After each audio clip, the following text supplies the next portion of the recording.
Seja bem-vindo a mais um episódio do podcast X1 com Raoni.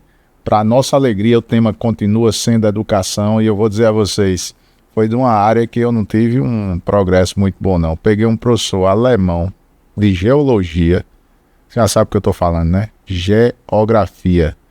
Eu não me dei bem e aí eu desisti do curso. Foi a minha segunda opção no meu vestibular. Eu estou com um professor aqui que tem uns insights, umas novidades. Ele é do Rio Grande do Norte, mas já está na Paraíba desde 2018. Professor Igor Silvestre, seja bem-vindo. Se apresente e diga o seu curso, suas graduações, pós-mestrado, não sei qual é, né? Mas é uma alegria contar um pouquinho da sua história aqui no podcast sobre educação. Seja bem-vindo. Eu primeiro queria agradecer a você, Raoni, pelo convite. Para mim é uma honra mesmo estar batendo esse papo aqui com você, com cada um que vai estar acompanhando durante esse momento aqui. E assim, você já adiantou, né? A geografia é uma coisa que não me trouxe muitas alegrias, mas para mim trouxe muitas satisfações, né? Mas além da graduação em geografia, eu terminei o curso em 2018 de forma forçada e depois eu posso explicar por quê. Em 2021 eu fiz já uma especialização em EJA, pelo IFRN, naquele contexto ali de pandemia e tal. E agora, em 2024, eu concluí um mestrado profissional em Geografia, pela UFRN, mas numa área relacionada a ensino de Geografia, metodologias, puxando para jogos e aplicando esses jogos em sala de aula. Então, é essa vivência que eu tenho tido na parte acadêmica, né, nesses últimos anos.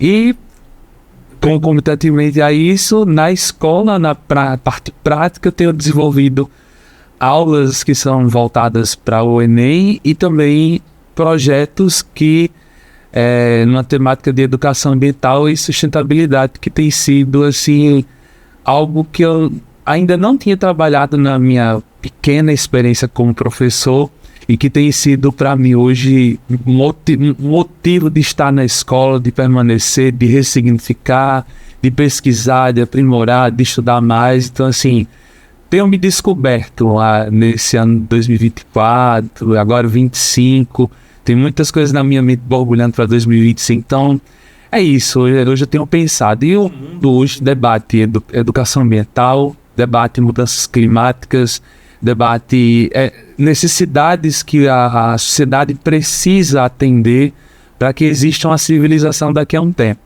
Que se a humanidade não respeitar a natureza, o manejo correto, pode ser que a gente sofra muito. A gente percebe, né, a mudança na nossa pele, né? A gente está passando um momento de verão, né, aqui no hemisfério sul, solstício de verão. Então a gente reclama muito calor, a quentura na linguagem popular. Isso também está relacionado não só à movimentação da Terra, mas também está relacionado a essas mudanças climáticas, que se a gente não respeitar a natureza, a gente vai sofrer ainda mais com essas mudanças das estações. Já viu aí que o professor é cheio de conteúdo, né? Cheio de conteúdo, eu vou explorar aí. Uma anedota aqui, uma brincadeira.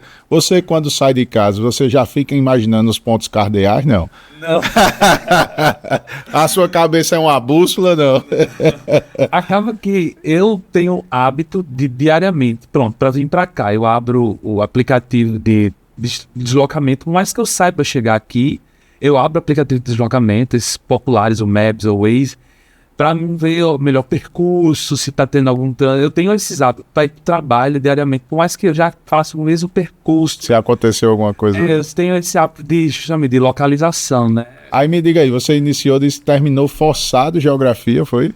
Agora eu quero saber, fala um pouquinho sobre você, como é que você se decidiu ser professor de geografia. Nos tempos de hoje, acaba ser professor de geografia. Estou desvalorizando não, estou só querendo enaltecer que você, em qualquer profissão, você pode ser feliz. Eu encontrei o professor num projeto, depois eu vou fazer perguntas sobre esse projeto, e vocês vão ver a grandeza do impacto de um pequeno projeto numa escola pública e como isso pode repercutir em várias escolas públicas. Professor Igor, me explica aí, fala um pouco sobre você, porque você decidiu ser professor de geografia. A questão da geografia, bem, todo mundo que vai estar assistindo a gente, você, sempre teve um professor que marcou, né? Eu tenho um professor disso, de matemática, eu tenho um professor de história que professor de história, tive professor de português que me marcou, dava uma aula show. Porém, nunca tive de geografia. Passei todo o ensino fundamental e médio, nunca tive um professor de geografia que foi um destaque assim, pô, eu quero ser um professor de geografia como esse professor. Ou que eu tive uma aula de geografia que me fez... Não, nunca tive nada que durante o meu ensino fundamental e médio que me levou à geografia, principalmente pela influência de um professor por trás, né? Mas, dentro de tantos pensamentos, eu sabia que eu tinha essa vocação, essas habilidades para ser professor, mas tinha muita dúvida para que área eu ia, né? Mas sabia que era dentro das ciências humanas. Aí fazendo aqueles velhos testes vocacionais, ouvindo ali, pesquisando, aí eu disse, não, vou fazer geografia. Aí eu entrei na geografia no primeiro semestre, aí eu tive um professor de geografia que eu disse, agora eu encontrei aquilo que eu não tinha encontrado durante o meu ensino fundamental e médio. E quando eu entrei em geografia e nessa área da educação, minha mente sempre trabalhou da seguinte forma: eu vou ser o professor de geografia que eu não tive. E eu vou fazer com que outros alunos, os meus alunos, destaquem a geografia por conta das aulas que eu dei, ou dos projetos, ou de alguma coisa que eu fiz e que impactou a vida dele. Que eu não fui impactado pela geografia, mas meu desejo e interesse era que meus alunos fossem. Então, eu trabalhei minha mente durante a graduação e trabalho muito isso ainda nos dias de hoje como professor. Em termos de Deus, eu tenho que fazer algumas que destaque. Tem dado certo, graças a Deus. Quer falar sobre a parte que você disse forçado? Agora, em 2017, eu estava fazendo estágio supervisionado de ensino fundamental. E o professor que fazia o acompanhamento na escola disse: Igor, você ficou sabendo do concurso que vai ter do estado lá na Paraíba, agora no final de 2017, já tem ingresso em 2018. Eu disse, não, professor, não. E sabe, Raoni, eu estava concluindo graduação ali, só que eu não tinha perspectiva nenhuma de nada. Eu estava terminando, mas não sabia o que eu ia fazer exatamente quando terminasse o curso. Eu tentava levar meu currículo, mas as escolas queriam com experiência e tal, era muitos pré-requisitos e eu não estava atendendo ali aquelas experiências todas. Aí eu disse, quer saber, eu vou fazer esse concurso. Fiz o concurso, vamos dizer assim, descompromissado. Eu fiz o concurso assim, não, concurseiros não me escutem, tá, por favor. Mas assim, fui fazer pela experiência, né? Aquele velho concurso que diz, não, vou fazer esse concurso pela experiência. Fiz, resumindo a história que é longa, passei.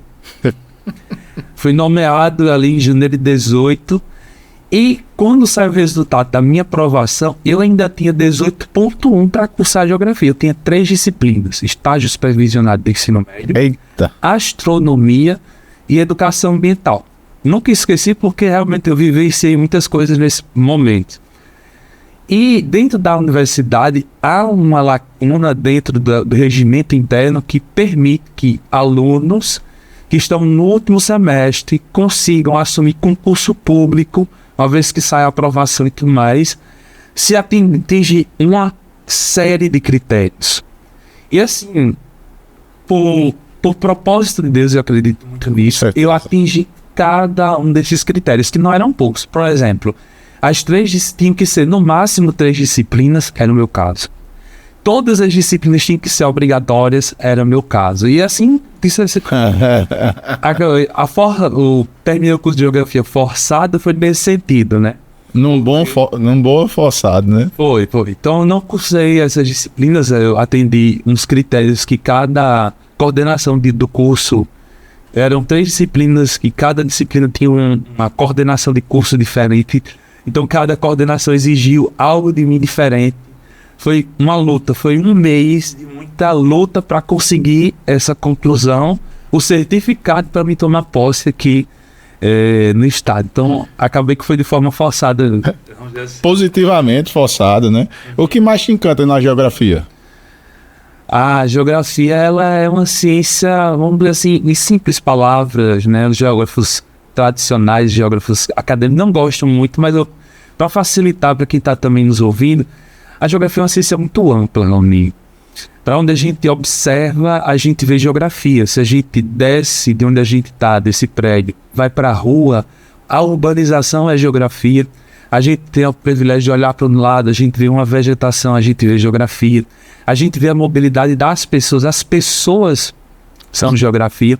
A geografia é uma ciência que está reunindo não só objetos, como objetos da natureza ou objetos construídos pelo homem, mas principalmente o homem, o ser humano, que dá sentido a essas coisas. E como é que isso influencia o seu trabalho na sala de aula? Essa paixão pela geografia influencia? Bastante, né? Eu costumo dizer que quando eu pego os estudantes da primeira série do ensino médio, que eu começo a ensinar o que é geografia, por que geografia, para que serve geografia, aí o que acontece? Não basta decorar, não?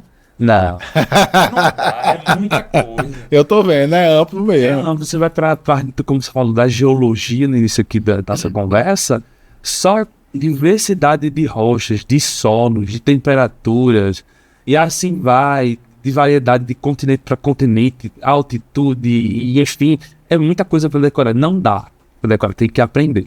Voltando, as pessoas é que dão sentido às coisas, ao espaço, né? A geografia é a ciência que estuda o espaço geográfico. Então, o que dá sentido a esse ambiente não é o ambiente em si, são as pessoas.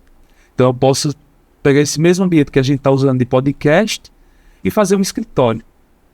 Eu posso usar esse mesmo ambiente para uma clínica odontológica.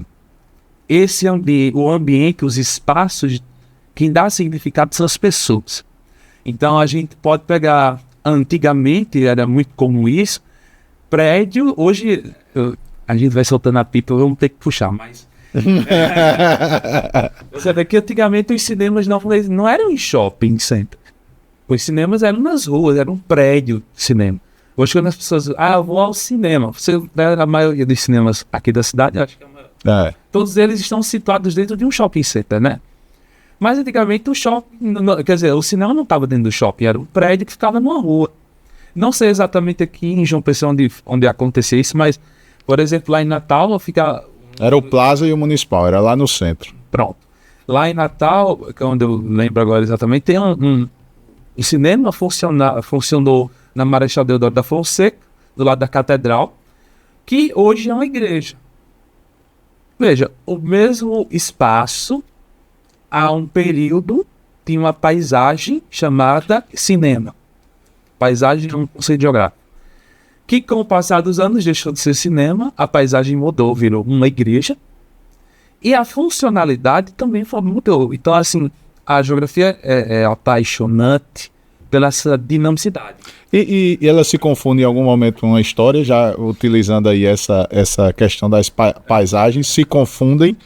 Ou existe uma briga entre geografia e história? Não, eu gosto de entender uma piada que tem, assim, diz que o historiador mente e o geógrafo diz onde aconteceu aquela mentira. Então, existe... Cagota! O historiador mente e o geógrafo diz onde foi. Isso é uma brincadeira, viu, gente? Calma, não vamos cancelar ninguém, não. É uma brincadeira. Eu vi muito isso na graduação. A gente trocava muita figurinha entre meus colegas da geografia e os colegas de história. Então, não existe uma realidade. Existe mais uma complementaridade, né? Sim. Acaba que a gente da geografia usa muitos elementos históricos para análise do espaço e da paisagem. E os historiadores que estão lidando muito com a esfera do tempo usam muito a espacialidade da geografia para fazer também suas análises e são complementares, né? Trabalham mais juntas, de mão dadas, do que uma rivalização contra a outra. É só uma brincadeira. Mas uma observação, eu que sou mais voltado à área pública de atuação, eu consigo ter uma visão da geografia, que eu tive um excelente professor, arquiteto urbanista, que foi Luciano Agra, foi prefeito da nossa cidade. E eu brincava com ele que quando ele pegava uma planta da cidade, ele via em 3D. Ele enxergava coisa que eu digo, rapaz, como é que esse cara está enxergando isso aqui? E pude, no meados de 2010, 2008, trocar umas figurinhas ali em 2012 em diante, entender a geografia num processo mais moderno, no caso da urbanização da cidade, na organização espacial da cidade, que foi o geoprocessamento. Você tem conhecimento, isso é levado para dentro da sala de aula ou é algo que é mais tecnicista, é algo que é trabalhado mais na universidade? Como é a cabeça do geógrafo para ensinar o que é básico para a modernidade que nós temos? Porque considero você falando aí sobre geografia, realmente é de A a Z, do alfabeto inteiro você coloca a geografia, coisas que são elementos importantíssimos, né? De sobrevivência humana, inclusive. Tudo o que acontece dentro de um espaço urbano, de uma cidade, por exemplo, causa impacto. Então, você vai construir uma casa, causa um impacto. Você vai construir uma ponte, causa um impacto. Esses impactos não são avaliados, sim, por inúmeros profissionais, mas dentro desse profissional tem que ter o geógrafo, né? E dentro dessas avaliações, o geoprocessamento é uma ferramenta fundamental. Dentro da minha realidade, enquanto licenciado em geografia, você sabe que a geografia você pode fazer o bacharelado e ao término você pode ter a credencial do CREA, você pode ter o CREA como geógrafo e atuar, muito interessante essa atuação do geógrafo nessa perspectiva. E você, licenciado, você atua ensinando. Na educação, não, ensinando. Na minha realidade, como licenciado, o contato com o geoprocessamento não foi tão intenso. Tinha as aulas na disciplina de cartografia, tinha um professor que nos levava para os laboratórios e nos ensinava no software, né, para fazer toda a operacionalização. Só que muito do geoprocessamento, da atuação individual, está muito relacionado com a pessoa. Então, se a pessoa tem habilidades que gosta de informática, gosta de trabalhar com computador, elaboração de mapa, ele vai desenvolver e vai se apaixonar naquela realidade. Entendi. Todo mundo recebe uma formação. A formação não é a formação. Por exemplo, durante a graduação em geografia, eu fiz cursos, um curso extra dentro da própria, curso de extensão da universidade, que eu aprofundei um pouquinho mais. Eu consigo elaborar mapas, mas assim, limitados, nada muito elaborado. Complexo, porque geralmente de fato essa complexidade da elaboração de mapas. Vai para uma especialização. Para quem tem mais, verticalizou nisso aí. Então a pessoa que é especialista nisso acaba que. Agora eu vou contar o motivo que eu lhe trouxe aqui. Tá. Eu conheci o professor Igor num projeto chamado Compostando Consciências. E eu queria entender, ou então que você explicasse, por que você se motivou em criar esse projeto, por que você criou, qual é a motivação, me apresenta esse projeto a todo mundo aí. Tá. Bem, em 2023, eu estava de licença, afastado para mestrado. E ali, quando chegou ali em dezembro, eu disse, o que eu vou fazer ali, né? O que eu vou fazer em 2024 na sala de aula? Além das aulas de geografia e tudo mais. E eu tinha batido um papo informal com um amigo e ele tinha adquirido uma propriedade ali no Conde e ele estava plantando algumas coisas e ele falou comigo, olha, Igor, tu conhece, tu sabe fazer compostagem, já ouviu falar? Eu disse, não conheço tanto assim de compostagem. Aí ele começou a me explicar um pouco entrou na minha mente e depois ficou apagado aquela informação ali, daquele papo, e assim aconteceu. Só que em 2024, quando eu volto mesmo para a prática de sala de aula, eu recebo a missão, vamos dizer assim, de trabalhar uma disciplina eletiva. Muitos professores, colegas fogem da eletiva por conta que ela estimula você a ir para uma área que não necessariamente é a sua disciplina pura.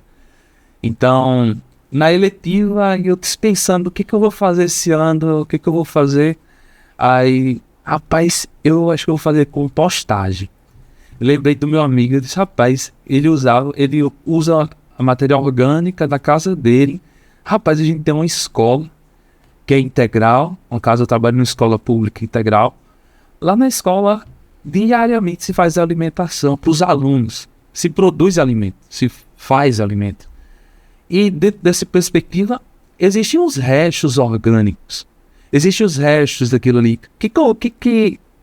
Para onde vai, né? Às vezes a gente não pensa nisso, né, Raoni?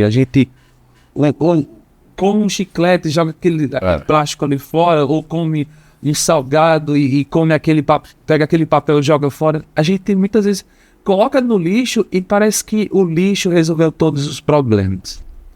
Mas após o lixo, aquele descarte ali no lixo, o percurso que aquele resíduo faz é muito interessante.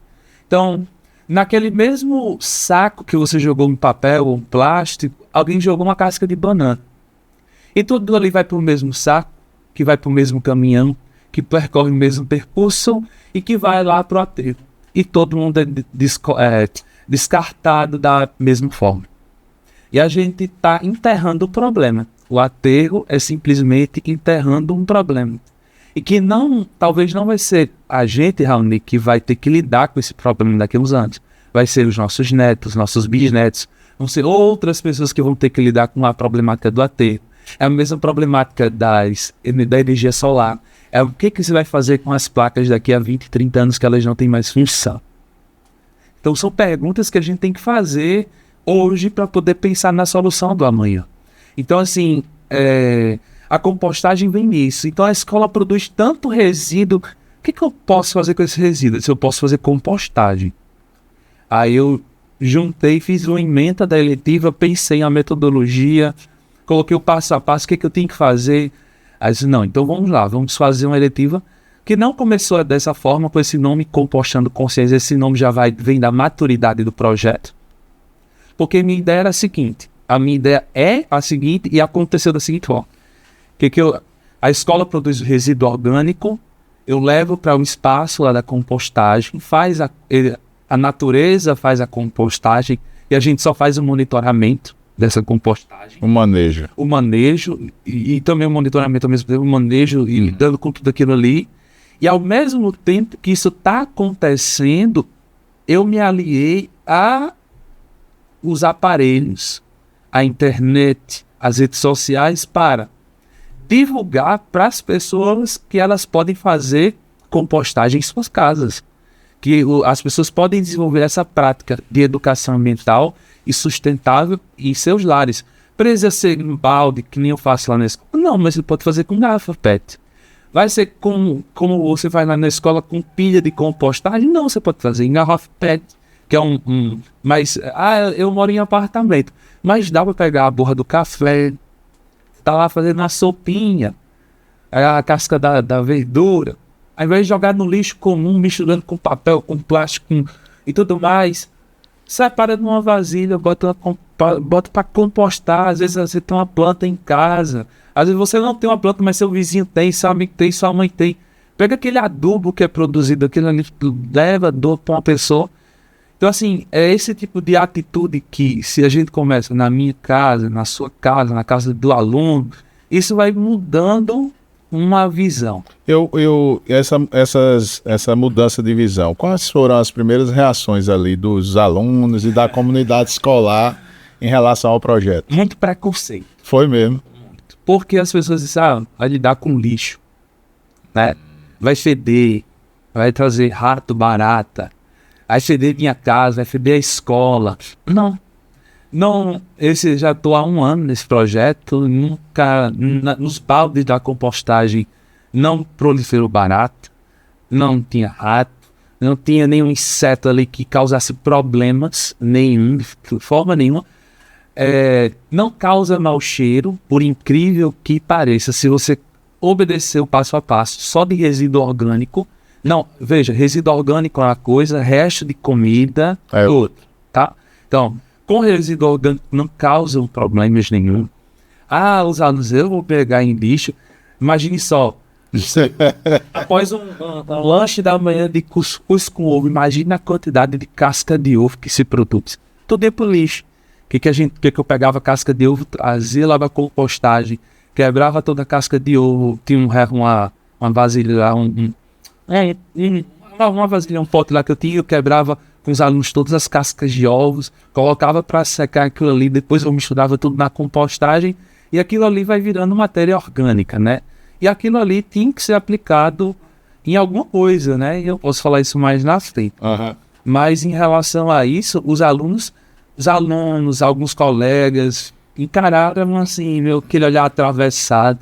O que esse professor tá mexendo com lixo? O que esse professor tá botando aí? E primeiro, quando a gente começou no espaço lá, era um espaço por trás da quadra da escola.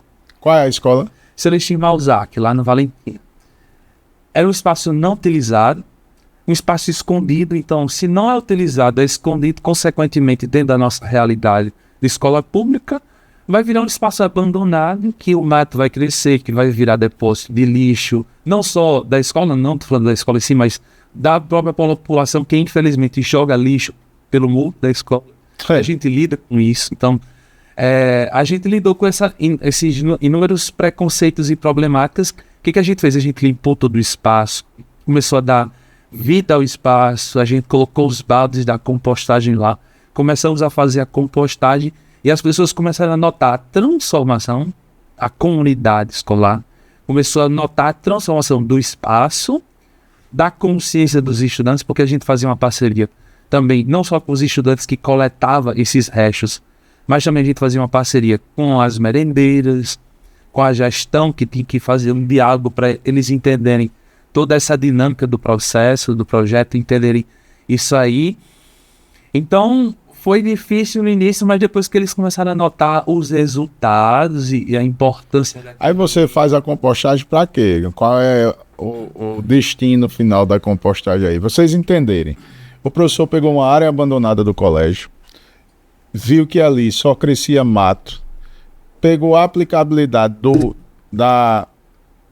do curso, né, de geografia ali, da aula que ele tem que lecionar, e criou uma metodologia própria para fazer aos alunos entenderem a importância da geografia através da compostagem, porque aí ele vai falar aqui, eu vou já aproveitando perguntar, como é que você conecta os termos da geografia com as práticas de compostagem no dia a dia da escola, né?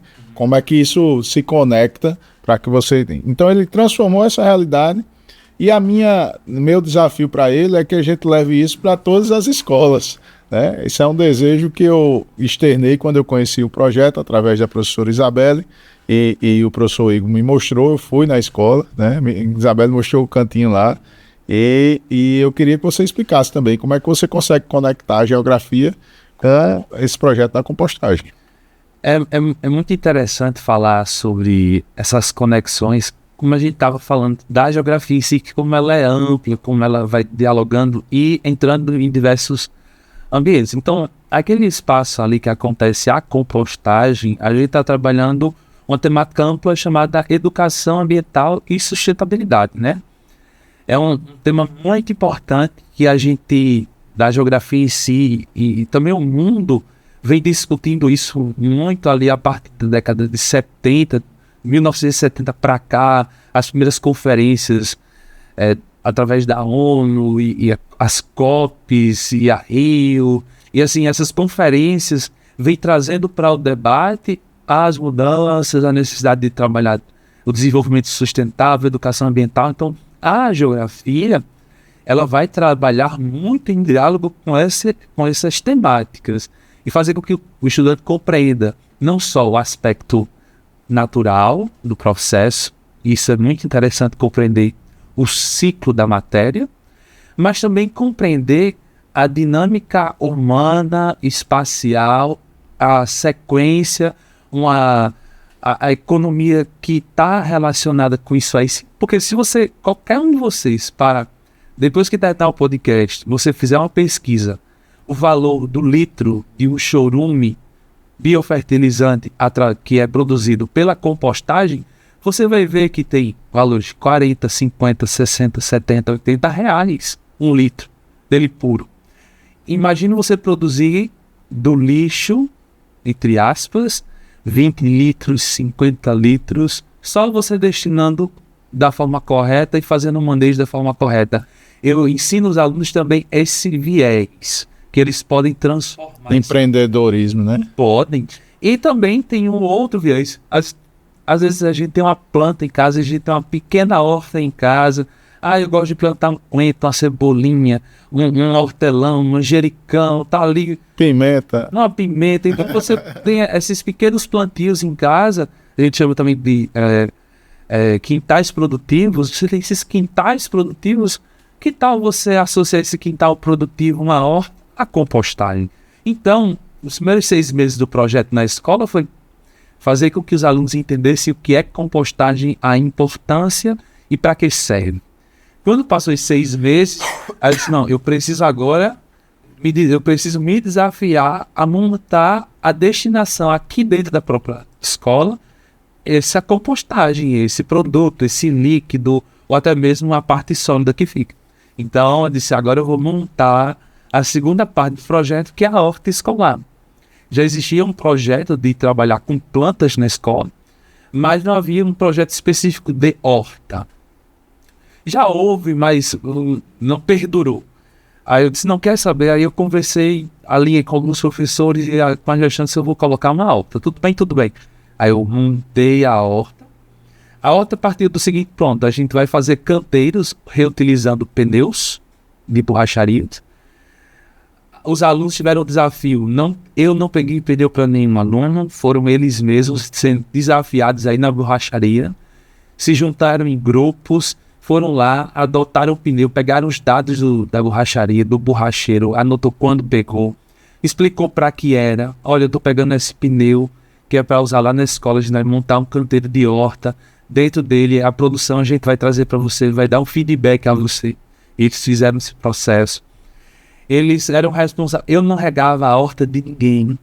Eles tinham a responsabilidade de ser protagonistas nesse processo. Então, diariamente eu só colocava a estrutura com mangueira e regador, e diariamente eles iam lá na horta e utilizavam não só a água, mas faziam a dissolução, a diluição do líquido produzido pela compostagem, o biofertilizante, na água, e eles aplicavam aquele material que é riquíssimo em nutrientes nas plantas e assim começaram a dar produção e impressionante. A gente tirou tomate cereja, tirou coentro, tirou cebolinha, produziu alface. Então fomos ali produzindo, mesmo que a gente tenha começado a plantar já de forma tardia, porque eles tinham que entender o processo.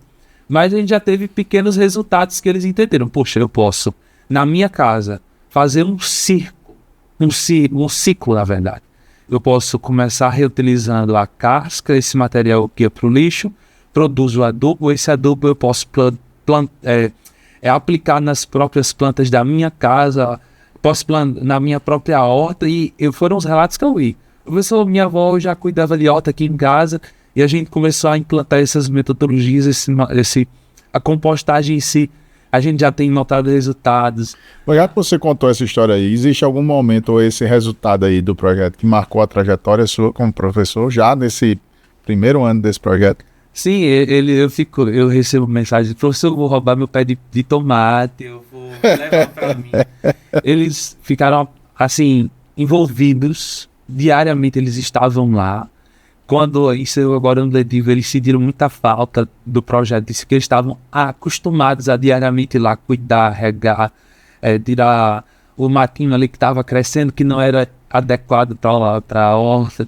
Então, assim, eles mostraram que não só era um projeto da escola, mas era algo que eles podiam aplicar na vida deles.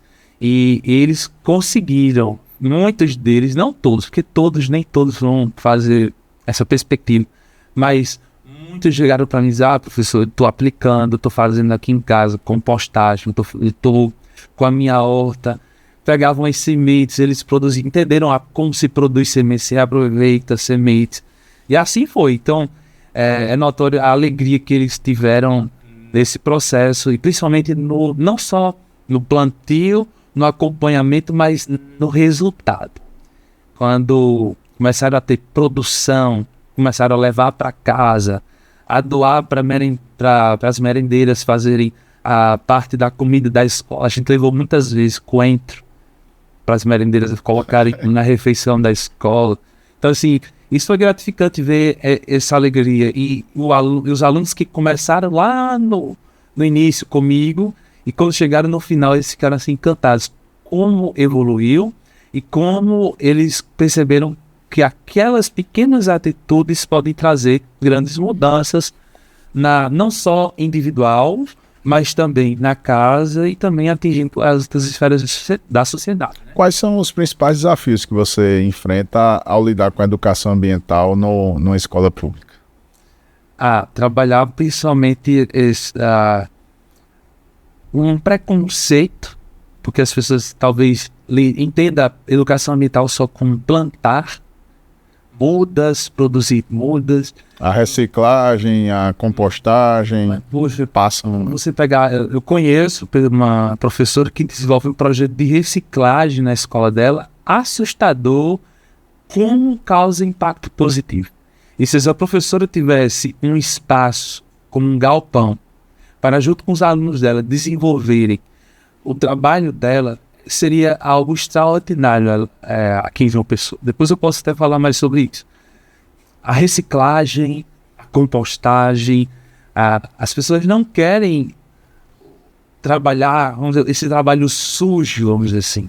Tem muito preconceito. Só que quando você começa a fazer com que eles compreendam a importância da compostagem, da reciclagem e etc., associada a tudo isso que já está um conhecimento assim mais popular da educação ambiental, poxa, isso aí vai causando inúmeras transformações na sociedade. Cite algumas. Quais são os frutos que você imagina a longo prazo? Seus alunos têm mais ou menos que idade? Eles têm ali a partir de 15, 16, 17 anos. Hoje eu tenho, assim, buscado com eles, não só que esse trabalho fique na nossa escola, mas a gente já está usando as redes sociais, a gente tem um Instagram que a gente divulga todas as nossas ações, que é o Compostando Consciências, e esse consciências é de conscientização mesmo. Então, tudo junto. É no Instagram, é? No Instagram. Bora, repete aí. Compostando Consciências. Então, quando sigam lá esse projeto, eu tenho certeza que vai ser bem interessante. E lá a gente faz a divulgação. Enquanto que eu não sou aquele professor que estou batendo contrário às tecnologias, à inteligência artificial, nem muito menos à internet. Eu quero usar isso a meu favor, sabe? Então, assim, entendo que deve ter limites, deve ter regularização dentro da escola, principalmente. Não, nem só os alunos não sabem manusear, mas às vezes nós mesmos não sabemos manusear da forma adequada, mas eu acho que a gente pode explorar essa área da comunicação, e foi isso que o meu projeto também está relacionado, comunicação com a produção dessas práticas de educação ambiental, porque não adianta eu fazer uma prática dessa dentro da minha escola se ela não é divulgada. Verdade. Se ela não tem um destaque. Eu tenho que destacar, e como é que eu posso destacar a partir de hoje? Eu posso destacar através das redes sociais, eu posso destacar vindo num podcast como esse, tendo essa oportunidade de bater um papo com você e divulgar para as pessoas sobre esse projeto e como elas já possam enxergar fazendo isso na sua casa, onde for. Então, assim, eu tenho notado que é possível a gente explorar mais esses debates, esse espaço. E o que eu me vejo fazendo, não só na minha escola, mas também com meus alunos e em outros espaços. Recente, eu fui apresentar esse projeto dentro de um seminário lá em Caicó, no Rio Grande do Norte, onde eu apresentei esse projeto dentro da universidade. E assim que eu concluí o projeto, a professora que estava lá na avaliação disse: professor, o senhor já está pensando em montar uma estrutura para aplicar esse projeto em outras escolas? Aí eu disse: eu já fui desafiado. Só não disse por quê, eu fui pro Raoni. Mas já fui desafiado nesse sentido. Então já tenho amadurecido. E esse ano de 2025 tem muita coisa borbulhando que eu espero que eu volte para falar depois. Eu não vou dar um spoiler agora. Eu até coloquei aqui, ó. Se pudesse expandir o Compostando Consciências, quais seriam os próximos passos? Acho que os próximos passos realmente é montar uma estrutura de passo a passo, uma metodologia mais que fique mais clara para o professor, porque não adianta eu ir lá e fazer, escola B e fazer, depois eu sair e não ter aquele projeto ser abandonado. primeiro tem que realmente ter um projeto tem que ser estruturado metodologicamente falando, mas também tem que ter o interesse de um professor da escola que queira abraçar esse projeto e queira abraçar essas práticas para que, independente de mim estar lá ou não, ele permaneça acontecendo. Bacana. Entende? Então, a ideia é essa, que sim, montar toda uma estrutura, né, para replicar nas escolas, mas também tem que ter essa parceria forte. Sim, eu posso dar... Porque vai de perfil de professor para professor também, né? Não é isso? E das realidades que as escolas públicas têm. Público. Pronto, a minha tem aquele espaço, mas tem outra que talvez não tenha a mesma disposição de espaço, tem que ressignificar a prática, e esse projeto funciona dessa forma porque é na minha escola. Mas se eu pegar a mesma estrutura e aplicar numa outra escola, já vai surgir outros desafios, já vão surgir outras demandas.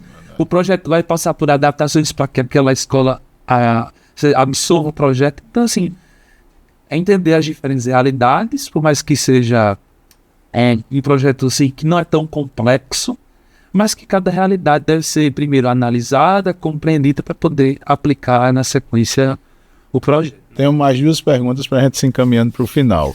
Quais mudanças simples vocês já podem adotar, que as pessoas podem adotar no dia a dia para contribuir com a sustentabilidade, né, inspiradas nesses princípios da Compostando Consciências? Primeiro, pessoal, não misturem os lixos, os resíduos, né? Separar, pelo menos o resíduo que você vê potencial de reciclagem, com aquilo que não é reciclável. Então, tipo assim, não é interessante na mesma lixeira você colocar resto de comida com plástico, com papel. Isso para mim é um absurdo, né? Na minha casa eu tenho no mínimo 2 a 3 lixeiras em que eu faço a separação. Hoje eu tenho. Mas me diga, você faz a separação, quando você coloca para fora da sua casa, como é que faz? Junta tudo, né? Aí é um desafio que a gente tem que debater mais amplamente. De políticas públicas, né?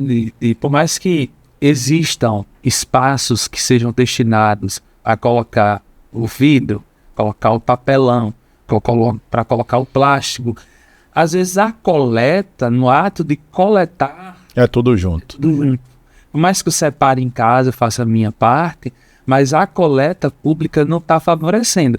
E, de fato, esse é um desafio muito grande para o poder público. Isso é uma responsabilidade do município, dentro das atribuições do manejo de resíduos sólidos. Isso é uma lei federal que determina que é o município que faz essa gestão dos resíduos sólidos. Então, é uma responsabilidade do município em gerir, em manejar, em fazer o destino adequado. E, associado a isso, a esse trabalho da política pública, tem que ser feito também o trabalho da educação nas escolas, para que o aluno aprenda, para que ele replique isso na casa dele, para que quando vier a coleta seletiva ideal, a população saiba fazer. Quantos já não se depararam de frente àquelas lixeiras de diferentes cores e se viram na dúvida? Isso aqui é plástico, é papel? Isso aqui eu vou jogar onde? Então isso aí é um sinal que a gente não teve uma educação ambiental tão bem formada no nosso processo de ensino-aprendizagem na escola.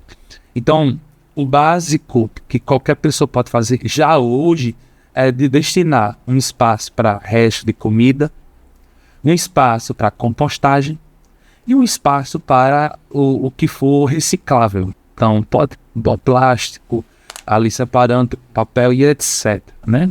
No mínimo isso. Acho que isso aí já é um passo a passo que não exige muito da pessoa. Em termos financeiros, exige apenas uma disposição de organização. Acho que isso é tão básico e simples e que qualquer pessoa pode fazer já hoje. Qual a mensagem final que você deixaria para professores, jovens que desejam fazer a diferença através da educação? Mande aí a sua mensagem.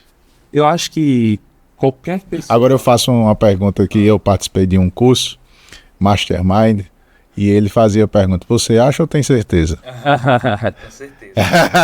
Gostei. Então, eu tenho certeza que hoje, se as pessoas começassem a pensar no futuro, no amanhã, muito do que elas fazem com atitudes no presente, já teriam mudanças significativas. Então, assim, para um professor, eu ouvi muito isso. Você é concursado, logo você vai se acomodar. E essa era uma frase que eu ouvi muito quando eu cheguei aqui para trabalhar no estado. Logo você vai se acomodar, você vai ser mais um. E isso aí nunca me desceu. Então, um conselho para os queridos colegas, professores, isso serve para qualquer profissão. Nunca se acomode. Busque ressignificar suas práticas. Busque se aperfeiçoar. Se você está pensando em alguma coisa diferente, veja se alguém já fez alguma coisa. Leia, compre livros, leia, se aprofunde, faça um curso. Quantos cursos eu fiz gratuitos pela Embrapa sobre compostagem, sobre horta? Não paguei nada. Já tinha disponível, eu só fui lá e fiz, me aperfeiçoou. Então aquilo foi trazendo informação. Então, assim, uma dica prática: pare de se acomodar e comece a ressignificar aquilo que você está fazendo. Fazer com amor e dedicação, né? Com certeza. Professor, obrigado pela presteza. Coloque seu Instagram, Igor. @Igor Silvestre, esse Igor aí com 2 R's. E Compostando Consciências. Obrigado, professor. Deus abençoe e vamos até o próximo episódio. Valeu.